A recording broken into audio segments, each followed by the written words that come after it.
You know how they say every family has its quirks.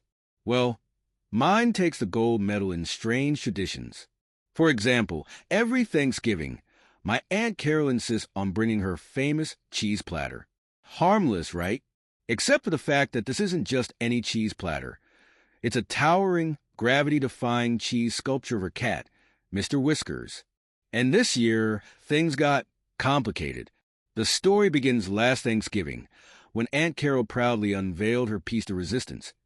A 4-foot-tall replica of Mr. Whiskers, complete with his signature lopsided ear and a tail made entirely of string cheese. She even added edible whiskers made out of licorice.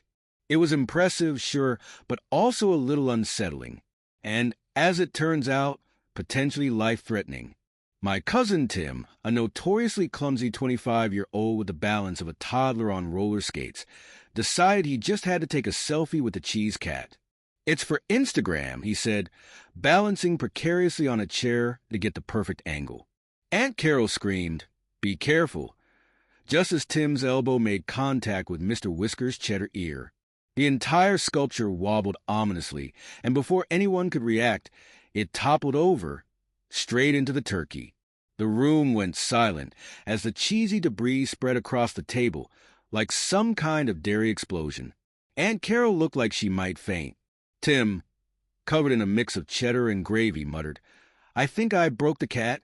And that's when Uncle Frank, never one to miss a punchline, chimed in, "Well, at least it's still good enough to eat." So there we were, staring at the carnage. Aunt Carol was clutching her chest like she'd just witnessed a crime. Tim was frozen in place, a guilty expression plastered on his face, while the rest of us didn't know whether to laugh or grab the mop. I spent 3 days carving that masterpiece. Aunt Carol wailed, her voice climbing into a pitch that probably scared off every bird in the neighborhood. 3 days, Timothy. Tim tried to defend himself. It was an accident. I just wanted to ruin Thanksgiving? Aunt Carol snapped, her eyes narrowing. She grabbed a napkin and started wiping cheese sauce off her ceramic cat salt shaker, muttering, "You millennials and your phones." Now, if you've ever been in a situation where a giant cheese sculpture has collapsed onto a Thanksgiving table, you'd know it's not just about cleaning up. It's about navigating the politics of family drama. Everyone had opinions. "We can still eat the turkey," Uncle Frank declared, scooping a glob of brie off the drumstick and popping it into his mouth. "Adds flavor. That's unsanitary," my mom yelped, trying to salvage the cranberry sauce, which had somehow ended up with a cheddar glaze. Meanwhile, Tim was trying to scrape Velveeta out of his hair, and the dog, a scrappy little terrier named Max, had decided this was the best day of his life. He was darting around the table, snapping up fallen chunks of cheese like a furry vacuum cleaner. "Someone grab the dog before he eats himself into a coma," Aunt Carol shouted, but Max was too fast. By the time I got him, he'd swallowed a hunk of Gouda the size of his head. He looked thrilled, though slightly bloated. Eventually, the cleanup became a full family effort. My sister, Rachel, armed herself with a roll of paper towels, while Grandpa Earl supervised from the recliner with a beer in hand. "Back in my day, we didn't waste good cheese," he said, shaking his head disapprovingly. "Back in your day, they didn't have cheese sculptures, Dad," my mom shot back, rolling her eyes. By the time the table was clean, the turkey looked like it had been through a mudslide, and Aunt Carol's mood had hit rock bottom. But just when I thought the night couldn't get weirder, Aunt Carol declared, "We're not letting Timothy ruin this holiday. I have a backup sculpture in the car." We all froze. A backup sculpture? Aunt Carol marched out to her car, muttering under her breath about ungrateful family traditions. The rest of us just stared at each other, unsure whether to laugh or prepare ourselves for round 2 of the cheese saga. Uncle Frank, always ready with commentary, quipped, "What is this? The cat of cheese Lazarus." Minutes later, Aunt Carol reappeared, cradling a styrofoam cooler like it held the crown jewels. She placed it gently on the counter and dramatically lifted the lid. Inside was another cheese cat, This one was smaller, about the size of a house cat, but just as detailed. It even had tiny green olive eyes and a slice of Swiss cheese for its tongue, sticking out playfully. Honestly, it was both cute and terrifying. "I call this one Mini Whiskers," Aunt Carol announced with pride. "It's not as grand as the original, but it'll do." "Do for what, exactly?" Rachel whispered to me, stifling a laugh. "Is she expecting us to worship it?" But Aunt Carol wasn't done. She pulled out a tiny pedestal from the cooler, along with a miniature spotlight. Within minutes, Minnie Whiskers was perched on the pedestal in all its cheesy glory, glowing like some dairy deity under the light. "This," Aunt Carol declared, pointing dramatically, "is a lesson in resilience. You may knock me down, but you'll never destroy my spirit.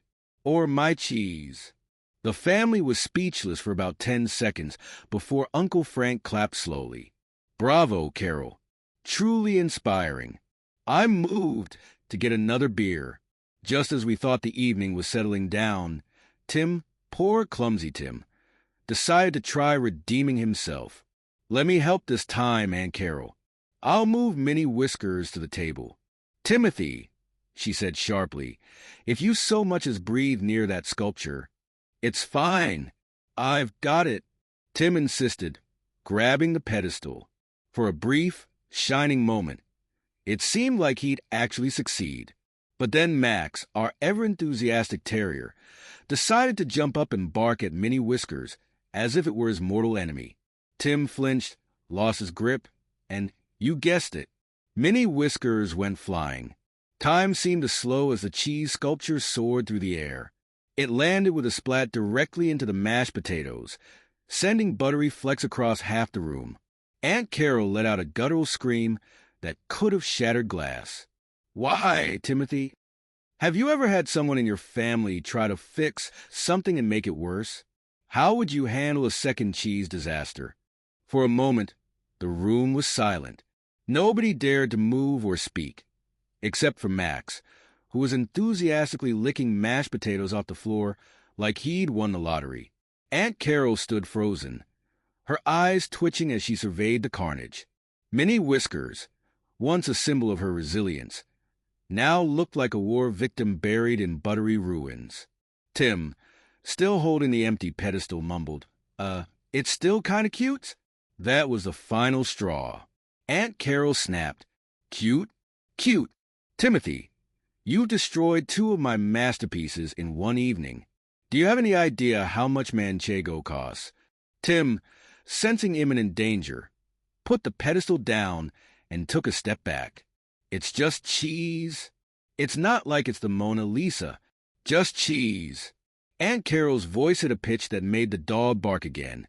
"This is art, Timothy. Art." Uncle Frank, ever the opportunist, grabbed his phone and whispered, "This is going viral. Hashtag cheese apocalypse." He was already halfway through uploading a photo of Minnie Whiskers mid-destruction when my mom shot him a glare. "Frank, if you post that, I swear you'll be sleeping on the couch till Christmas." Meanwhile, Aunt Carol began what can only be described as a dramatic cheese funeral.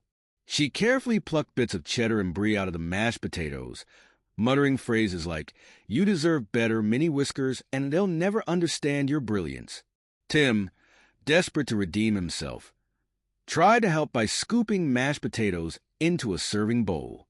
Unfortunately, his nerves got the better of him, and he managed to fling a spoonful directly onto Aunt Carol's face. The room collectively gasped. Aunt Carol, now wearing a mashed potato mask with a sprinkle of chives, looked like she was about to combust. Tim stammered, his face pale. "Out," Aunt Carol growled, pointing toward the door. "Get out." Tim didn't need to be told twice.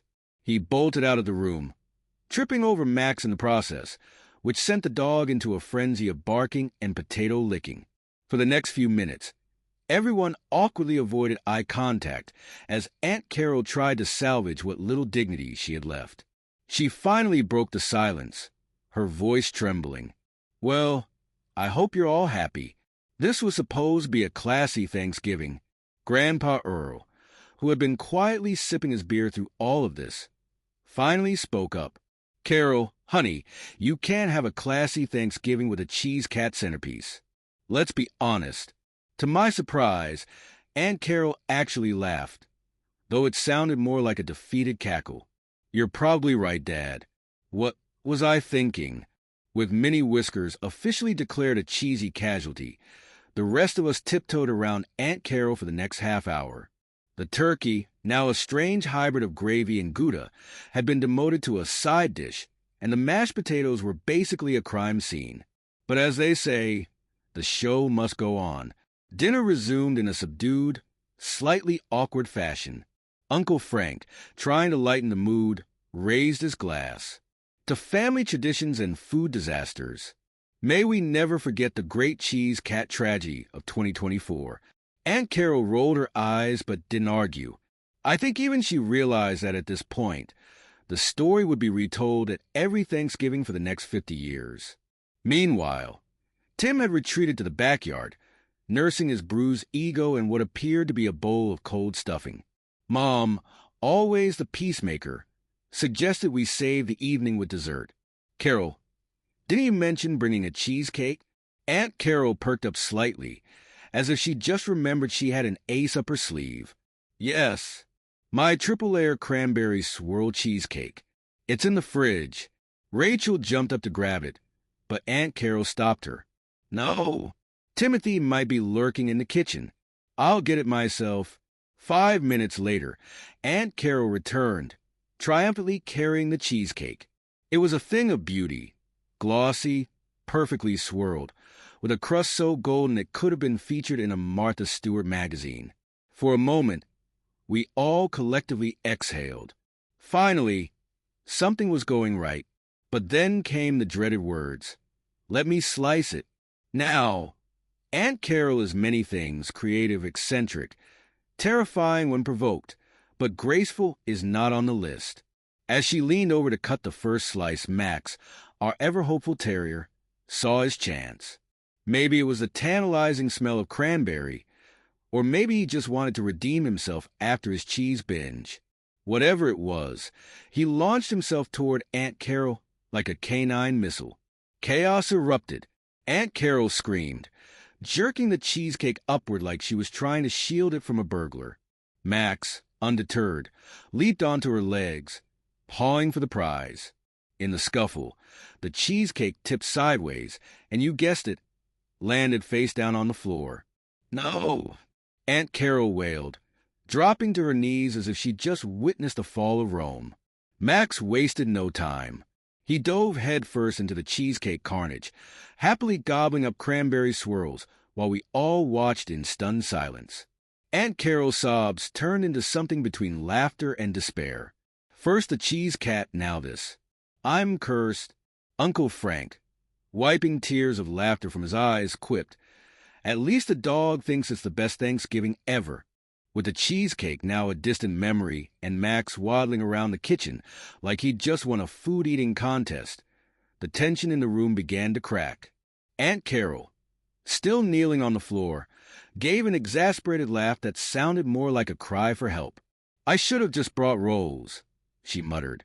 Mom decided this was her cue to take control of the situation. All right, everyone, let's regroup. Carol, why don't you sit down? Tim, you can come back inside now. The cheesecake's gone, so you're safe. Tim peeked through the sliding glass door, looking like a scared puppy. Are you sure? I don't want to, ruin anything else. Honestly, Tim, Aunt Carol sighed, waving him in. At this point, the only thing left to ruin is my dignity. Tim shuffled back in, looking genuinely apologetic. I'm really sorry, Aunt Carol. I didn't mean to mess things up. For a second, I thought she might unleash another tirade, but instead, she surprised us all. Oh, Timothy, you're not entirely to blame. I suppose I shouldn't bring such elaborate creations to family dinners. Maybe next year, I'll just do a cheese platter like a normal person. Uncle Frank let out an exaggerated gasp. Carol, admitting fault? Someone write this down. It's history in the making. Aunt Carol smirked. Careful, Frank, or I'll make next year's cheese sculpture in your likeness. The idea of a 6-foot-tall Uncle Frank, made of sharp cheddar, sent the table into fits of laughter. Even Grandpa Earl chuckled, muttering, "Now that's a sculpture I'd pay to see." The dinner salvage plan, with dessert officially off the menu and most of the main course either smashed, coated in cheese, or licked by Max. The family brainstormed how to save Thanksgiving. Rachel suggested ordering pizza, but Grandpa Earl vetoed it on principle. Thanksgiving isn't about pizza. It's about tradition. So is the tradition chaos? I asked, earning a stern look from Mom. Aunt Carol, always dramatic, stood up. "No, we're not ending this night in defeat. There's still hope." She disappeared into the kitchen, and the sounds of cupboards opening and pans clattering filled the house. "What is she doing now?" Tim whispered.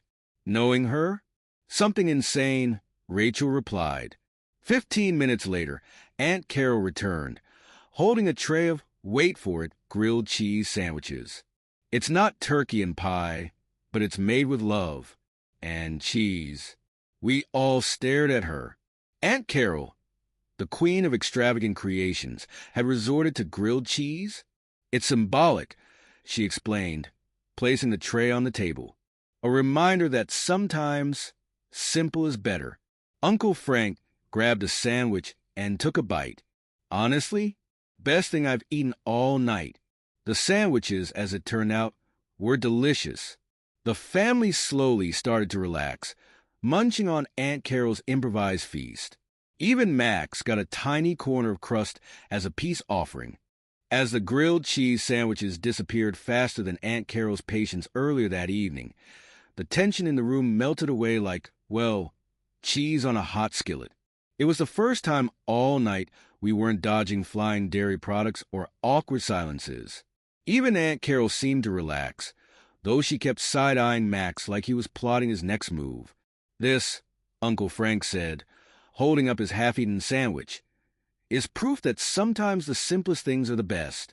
Aunt Carol raised an eyebrow. "Oh, really?"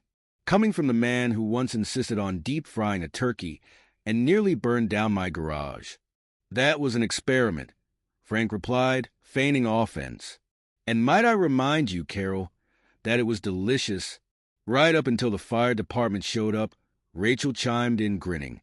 Everyone laughed, even Grandpa Earl, who rarely found anything funny unless it involved Frank getting into trouble. It felt like we were finally having the Thanksgiving we'd all hoped for. Chaotic, sure, but filled with the kind of ridiculous moments that make for the best memories. Of course, it wouldn't be a proper family gathering without a spirited debate. This time, the topic was cheese. Aunt Carol kicked it off, naturally. "Let's settle this once and for all," she announced, setting down her sandwich. "What's the superior cheese?" The room erupted in opinions. "Cheddar," said Grandpa Earl without hesitation. "It's versatile, classic, and doesn't try to be something it's not."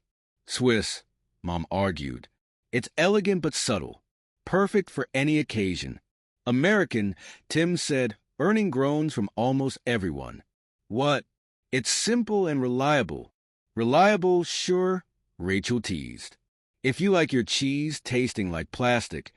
"Brie," Aunt Carol declared, lifting her chin as if daring anyone to disagree.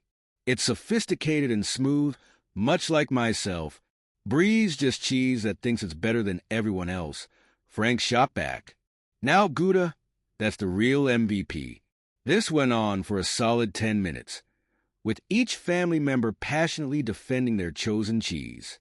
Even Max got involved, barking every time someone said the word cheddar, which only fueled Grandpa Earl's argument. By the end, no one could agree, but we all had a good laugh. Aunt Carol leaned back in her chair, smiling for the first time all night. "Well, at least you people can appreciate cheese in its many forms, even if Timothy can't keep it on a table." "Fair," Tim said, raising his hands in surrender. "But can we all agree on one thing?" "What's that?" Aunt Carol asked, narrowing her eyes. "Cheesecake isn't for dogs." The room erupted in laughter, and even Aunt Carol couldn't help but crack a grin. As we finished our impromptu dinner of grilled cheese sandwiches, the conversation turned to old family stories. Grandpa Earl regaled us with tales of Thanksgivings past, like the time Uncle Frank's fried turkey actually exploded, true story, or when Aunt Carol's first attempt at cranberry sauce turned into a jelly-like weapon. The night ended with everyone sharing what they were thankful for. Aunt Carol, still slightly salty about the loss of her cheese sculptures, surprised us all with her heartfelt toast. "I'm thankful for this crazy, unpredictable family," she said, raising her glass of sparkling cider. "Because no matter how much cheese or cheesecake we lose, we always find a way to laugh about it. To family," Uncle Frank said, raising his glass. "And to grilled cheese. To not deep-frying anything ever again," Mom added. "To cheese." Rachel cheered, and even Max barked in agreement. The next morning, Thanksgiving officially transitioned into Leftovers Day. Everyone was moving a little slower, thanks to the heavy dose of carbs and cheese from the night before. Aunt Carol, however, was up early, standing at the kitchen counter with a determined look in her eye. "What are you doing?" I asked, cautiously approaching her. You never know what Aunt Carol might be plotting. "I've been thinking," she said, her tone far too serious for someone holding a block of cheddar. "Last night proved something. This family doesn't appreciate true artistry. So, I'm issuing a challenge." "A challenge?" Rachel asked, wandering into the kitchen in her pajamas. "Please tell me it doesn't involve another cheese sculpture." "No sculptures," Aunt Carol said, holding up a hand. "This is a taste test. I'm going to prepare 3 different grilled cheese sandwiches, each featuring a different cheese. Then you're all going to vote on which one reigns supreme."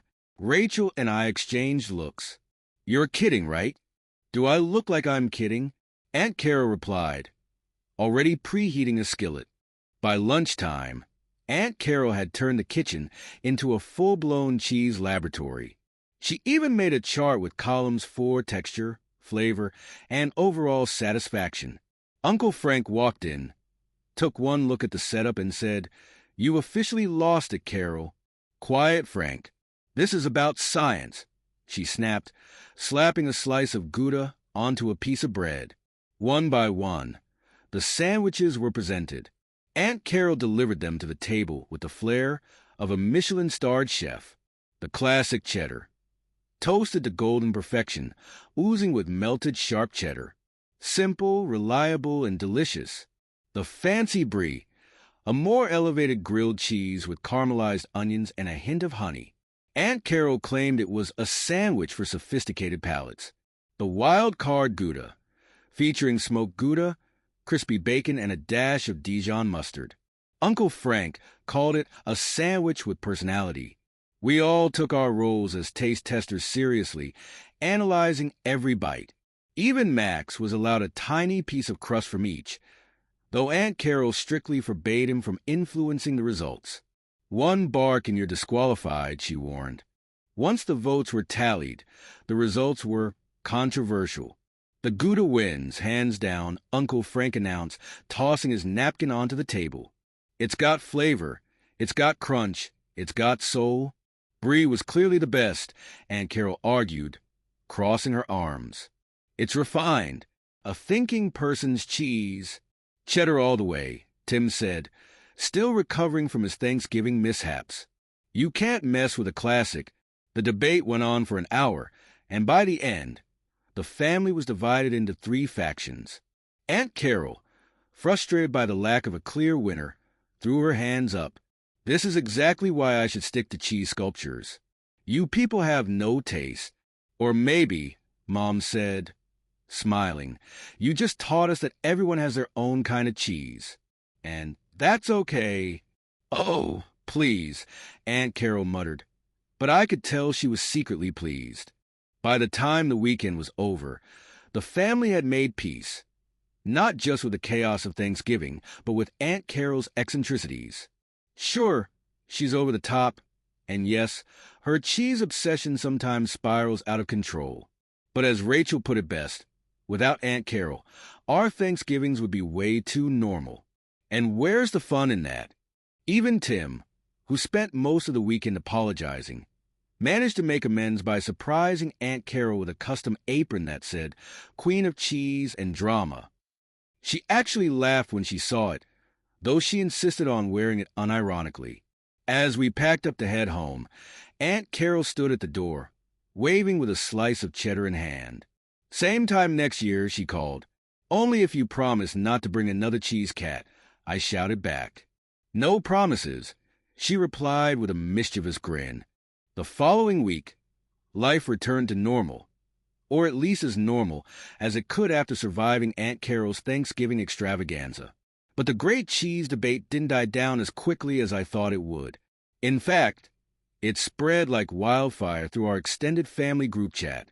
Rachel, ever the instigator, posted, "What's everyone's favorite cheese?" No wrong answers, but if you pick Brie, Aunt Carol will love you forever. That was all it took. Suddenly, the group chat became a battleground for cheese opinions. My cousin Sarah, who lives in Wisconsin and considers herself a cheese connoisseur, wrote a 5-paragraph essay defending Havarti.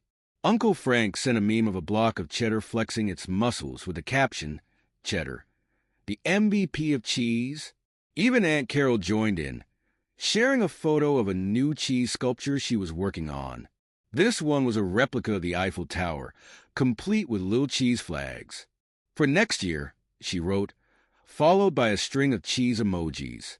But the real kicker came when Tim, of all people, chimed in. "I think the real MVP is whoever invented grilled cheese sandwiches. They saved Thanksgiving." Just when I thought the cheese chaos was finally behind us, Uncle Frank dropped a bombshell. "So, remember when I said I was uploading that video of the cheese apocalypse? Well, it kind of went viral." "What?" Aunt Carol's voice practically shook the walls when she saw the video, titled "Thanksgiving Gone Cheesy: The Fall of Mr. Whiskers." The video was a masterpiece of comedic editing. Uncle Frank had added slow-motion effects, dramatic music, and captions like, "In a world where cheese rules, one cat dared to stand tall." It ended with the final shot of Max licking mashed potatoes, followed by the text, "Never forget the cheese cat of 2024. Within days, the video had racked up thousands of views, and the comments were pouring in. Strangers from all over the country were sharing their own food disasters and declaring their love for Aunt Carol's dramatic flair. "I can't believe this," Aunt Carol said, scrolling through the comments. "People are asking if I take requests for cheese sculptures." "Do you?" Tim asked, earning a glare.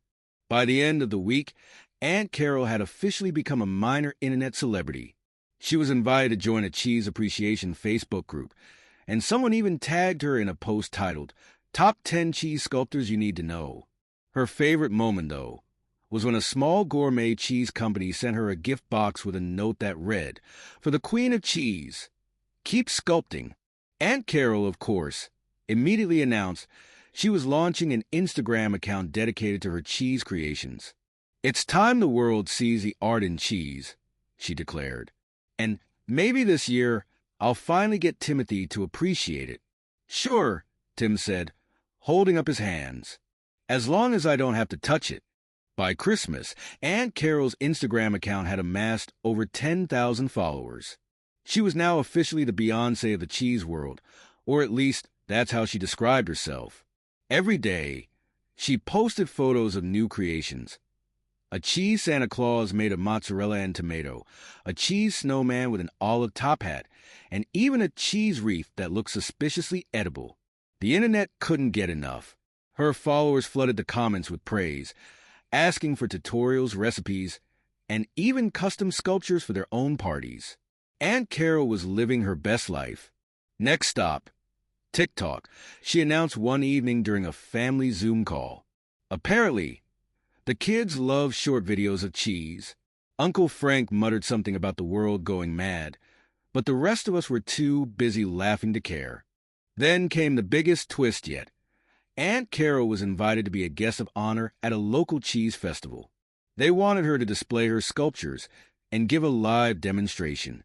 Naturally, she said yes.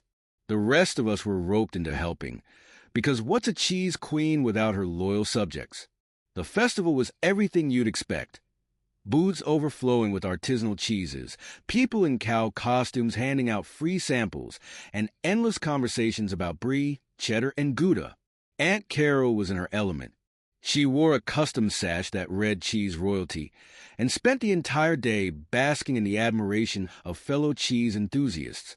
For her live demonstration, she unveiled her most ambitious sculpture yet, a cheese recreation of Mount Rushmore, featuring the faces of George Washington, Abraham Lincoln, and, somehow, Max the dog. A little creative liberty, she explained as the crowd erupted in applause. As the festival wound down, we gathered at Aunt Carol's booth, exhausted but happy. Even Tim, who had managed to avoid breaking anything all day, admitted he was impressed. "Okay, I'll say it. You're really good at this, Aunt Carol." "Thank you, Timothy," she replied, pretending to wipe a tear. "It's about time someone recognized my genius." Just then, a reporter from the local news approached. "Excuse me, are you the cheese queen? We'd love to do a segment on your story." Aunt Carol lit up like a Christmas tree. "I'd be delighted." The rest of us tried not to laugh as she posed dramatically in front of her Mount Rushmore sculpture, holding a block of cheddar like it was a microphone. Uncle Frank, of course, snuck into the background and waved. That night, as we packed up and headed home, Aunt Carol turned to us with a smile. "You know, I've always said family is the most important ingredient." Well, that and cheese. As the holidays rolled around, things were surprisingly normal. Aunt Carol decided to forego her usual cheese sculpture in favor of a simpler dish, a baked brie appetizer.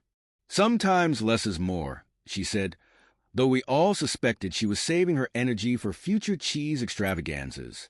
Even so, the night wasn't without its share of chaos. Max managed to steal a turkey leg. Uncle Frank started another cheese debate, and Tim, in true Tim fashion, accidentally spilled cranberry sauce on the tablecloth. But through it all, we laughed. Because if there's one thing we learned from Aunt Carol, it's that every family needs a little chaos, and maybe a lot of cheese. What's the most chaotic family holiday you've ever had? And would you visit a cheese festival featuring Aunt Carol sculptures? Share your thoughts and funniest family memories in the comments.